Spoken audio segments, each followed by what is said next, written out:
had some thoughts about personal freedom and happiness. Personal freedom is ultimately what we all want, because if we feel free, we feel happy and content, and we have enough time, money, love, whatever it might be. So the term freedom can encompass everything about all aspects of our own personal happiness. But external freedom is completely irrelevant unless you have inner freedom. In other words, I can live in a beautiful $1 million home, which I do. I can have an unending source of income, which I do. I can have supreme health, a loving relationship, which I do. I can have everything in the material world, but if I'm nagged by this sense of frustration or anxiety or anything at all, then I'm not truly free. And the truth for most people is they go their whole lives looking for external freedom and happiness and trying to get all their ducks in a row so that they can experience that feeling of freedom, only to find out that no matter what you have in the outside world, you'll never have that feeling of freedom unless you learn how to master yourself. So I have a short message for you. I have not mastered myself. I feel like I'm a beginner, but compared to how I've been my whole life, I am amazed. If you practice some simple things, which I will share with you, you will have more freedom, personal freedom on the inside. You'll be happier, be more peaceful. And the funny thing about that is the more personal freedom you have inside, the more energy you have, the more focus, your ability to attract and to manifest external manifestations of freedom are so much easier.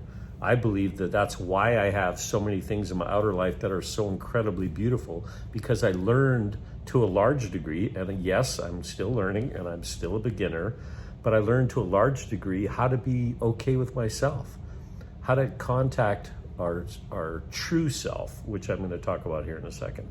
Once you learn to do that, and it takes practice and it takes a lot of courage, and most of you will go through a lot of frustration before you get to the point where you can actually experience that. But I'm going to try and share with you some shortcuts. But they take a lot of courage, and they do take focus, and they do take practice.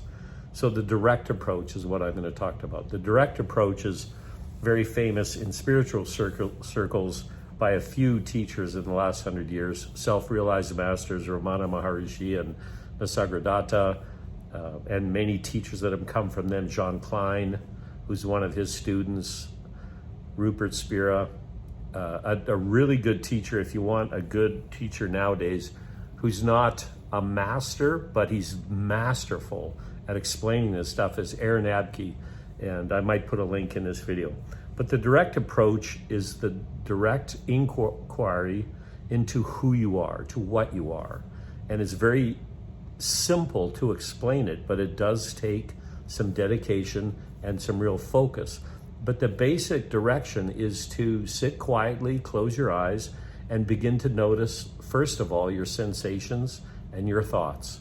And that's your immediate experience. So you notice thoughts coming and going. And then you'll notice the sensations. You're sitting in a chair, there's a breeze on your face. So all of your attention is put onto your immediate experience of thoughts and sensations, because that's pretty much all you're experiencing at any moment. But once you become really good at noticing, being the witness of your thoughts, your stories, the sensations, which include feelings and emotions, and then noticing the thoughts that are associated with those, then here's where the magic happens. Once you become very attentive and learn to see that there's stories that come and go, and then there's a space before the next one comes. Now, it might take you a while. You might be just flooded with stories. When I first started meditating, 40 years ago, I couldn't do this practice. So you might not be ready for this. If you're not ready for this, try other meditation practices that will help you slow down. But try it. You might be surprised. You might be someone who can fall into this more quickly than I. It took me a long time to get there. I had extreme pain a couple years ago, and I used this meditation to deal with the pain, and the pain was so strong that the only way I could make the pain go away was to become good at this. So I was highly motivated. But anyway, so once you learn to focus your attention first of all, on your experiences, the sensations in your body, the thoughts, the stories. Then the next focus of your attention, you shift. And the shift is you start to notice what is aware of these thoughts and sensations and stories. And me telling you about it won't necessarily help you. You need to explore it yourself and really get a visceral feeling and a knowingness of what that is. And I will point to it so that you can maybe grasp it before, and on your journey reference this. But basically what you discover is that there's pure awareness or consciousness. And this pure awareness or consciousness is what all of this is floating through. It's a space and it's peaceful. The qualities they're untouched by any of the stories. And that's, as we begin to practice and to understand and to live and to feel that presence, that's our true nature.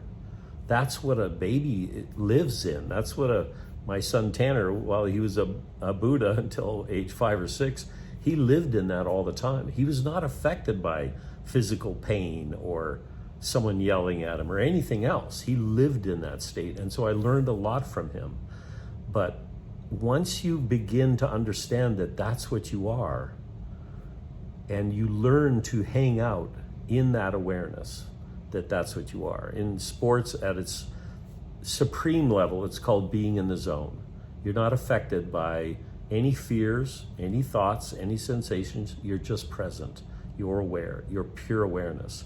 And that pure awareness is so beautiful, so sublime, so sweet, that once you've had a taste of that, and actually most of us have had millions of tastes of that, we just weren't aware, didn't have a teacher to point to us to say, oh, that's what was going on. You were completely present. You weren't lost in your thoughts and your stories, your worries about the future and the past. You were present right now in this moment. And that presence is so alive and peaceful and joyful and happy. And that's our natural state. That's what we are. So you may go down many, many paths, and there are millions of paths in understanding more about the ego, which that's what A Course in Miracles is all about. I've been studying it for 30 years. It tells you all the different aspects of the ego and how it tries to trick you. It tries to get you to be in fear. That's everything that's going on in the world that you see, that's fear. That's the ego. It's trying to trick you into polarization, us against them. What about this? What about that? And all of the dynamic negative entities on this planet, that's what they're doing. They're using fear to try and control you. But that's what the ego is. The ego exists in everyone. It exists in me and in the great spiritual teachers. The difference is that they learned not to listen to it to the point where it became non-existent or barely audible. And that's what's happened to me. I don't have fear hardly at all. I still do have it. I'll have something that will trigger me. And all of a sudden I'm, oh God, what about this or what about that? But because I've spent so much time in awareness, in presence, and that's so much more my reality than all the fear thoughts, they barely last long. I can't remember the last time I was lost in fear for more than a half hour, an hour. It used to be days. I would have a fear thought and it would last for days and I'd be in a mood and I'd be cranky. But today I got into a fear thought and I kinked my back, but it was just maybe 5% instead of 50%. And now it's completely gone, 2 hours later, whatever. But it takes practice. It takes consistently having you waking up to the presence and the true nature of what you are. And that motivation, that focus enables your energy to go towards that and for you to rest into that. And that becomes more enjoyable than anything else. So now when fear comes along, you quickly see, oh yeah, that's just a story about fear.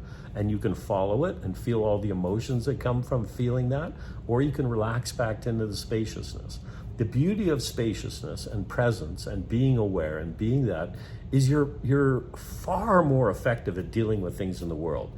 You allow wisdom to come in.